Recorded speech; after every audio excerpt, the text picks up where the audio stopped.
Welcome back to another episode of The Quest for Self. I'm your host, Allie, and I want to thank you so much for being with me here today. Have you ever had someone say to you, "You're always so positive," and instead of feeling flattered, it made you feel misunderstood?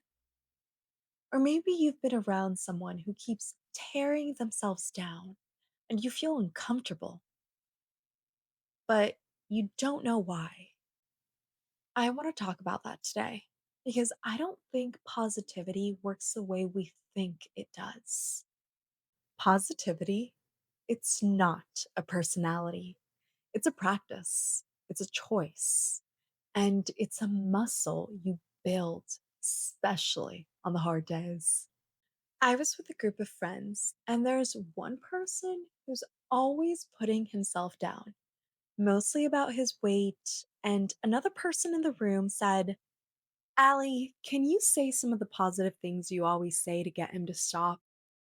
Which came after someone said to me, "I wish I was so positive like you all the time."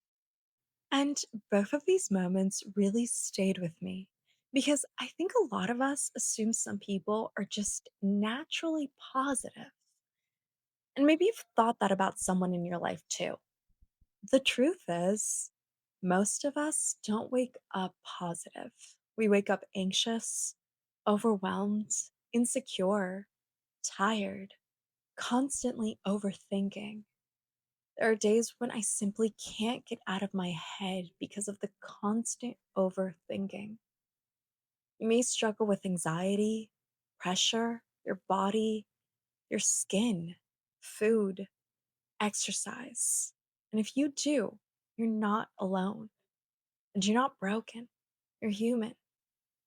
The difference isn't that some people don't struggle, it's that they've learned how to choose where their energy goes. I had one of those days recently where everything felt like it was going wrong. And maybe you know that feeling. Nothing huge is happening, but everything is irritating. Everything is daunting. Everything requires extra effort. And I caught myself thinking, why am I letting one rough day erase everything good that came before it? We do this all the time. In moments like that, we usually have two options. We can let the mood take over, or we can pause and ask ourselves, what do I want to carry with me from this day? Choosing positivity, it doesn't feel inspiring in those moments. It feels effortful. It feels uncomfortable. Negativity is easy because it doesn't ask anything of us, it just takes the wheel. And I think we've all been around people or been that person where the energy just stays low. And it's not because they're bad people, but because staying negative sometimes feels safer than trying again. And I want to pause here for a second because I don't want any of this to sound like a theory. This mindset didn't come from a good season of my life. I went through a really, really dark time in my life. And honestly, every time I talk about it, I still tear up because I remember how heavy everything was. A few years ago, my mom had a really severe stroke. She went from being fully independent to becoming someone who needed constant help to do everyday tasks. And not just physically. She had so much brain damage that she lost the majority of her cognitive abilities. And that meant I lost the version of my mom I used to talk to, laugh, and lean on. That kind of loss, it's really strange because the person is still here, but the relationship isn't.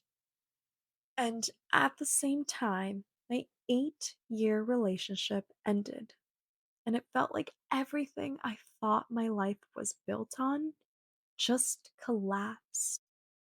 I remember thinking, what the hell is going to happen to my life? It felt like I was rebuilding from scratch. Some days, getting out of bed felt impossible. All I wanted to do was lay there and cry because I truly thought my whole world had fallen apart. I wasn't positive. I wasn't motivated. I was barely functioning. Every day felt like I had a dark cloud following me around everywhere I went. The only thing I did was force myself to do the smallest things. I forced myself to shower. I forced myself to brush my hair. I put on makeup, not for anyone else, but so I could feel human.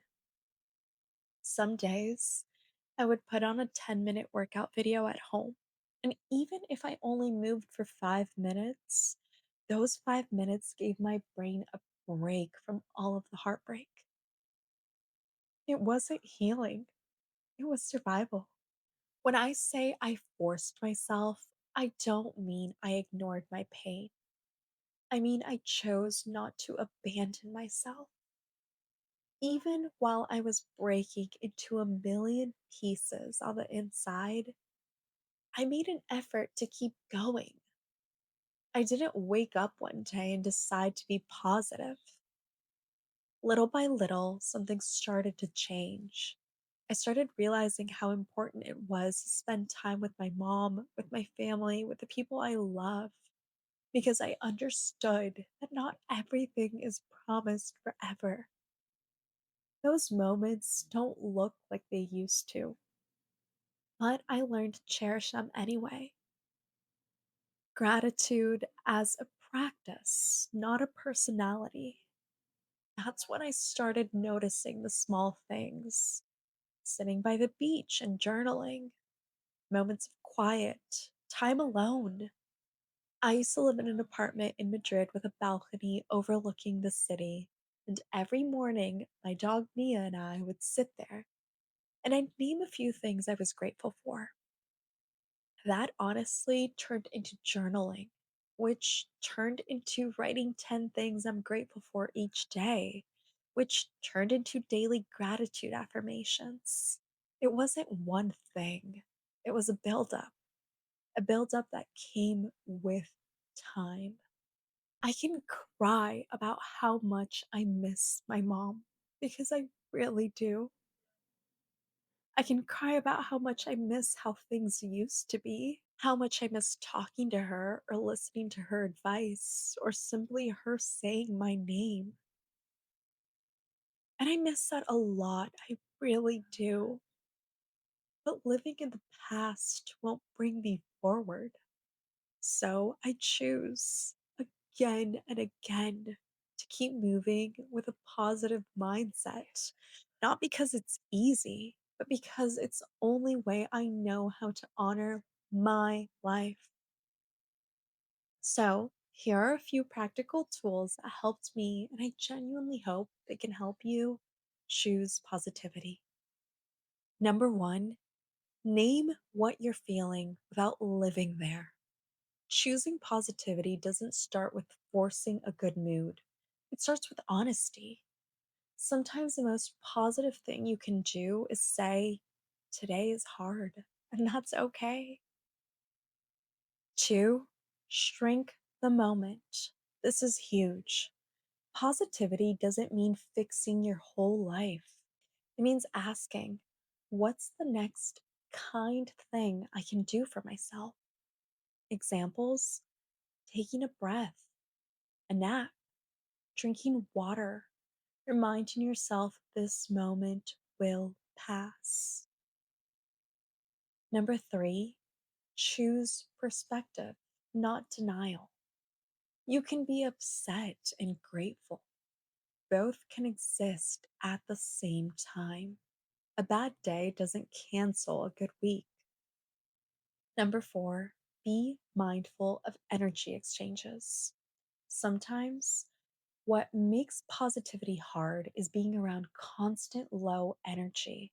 And that doesn't mean you're cold or selfish for noticing that, Protecting your energy isn't abandoning others, it's choosing not to abandon yourself. Number five, redefine positivity.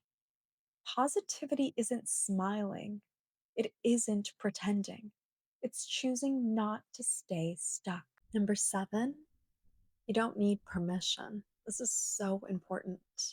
If today isn't a positive day, that's okay. You don't need to perform happiness. Some days are for choosing joy. Some days are for resting so you can choose again tomorrow. None of us are positive all the time. We all have days where it feels impossible, where that dark cloud follows us around everywhere. But here's the thing, it doesn't matter how slow the reps are, it doesn't matter how heavy the days feel. Every choice you make, every tiny action, every little effort, it matters because every step you take leads you to a better version of yourself. So if you're listening on a hard day, hear me clearly. You're not behind, you're not failing, you're learning, you're growing, and most importantly, you're becoming. And one day you'll look back and realize just how far those small steps carried you and how strong you really are. Thanks so much for listening to this episode of The Quest for Self. If this episode resonated with you, like, follow, share it to someone else who you think might need to hear the message. Also, don't forget to follow us on social media, The Quest for Self.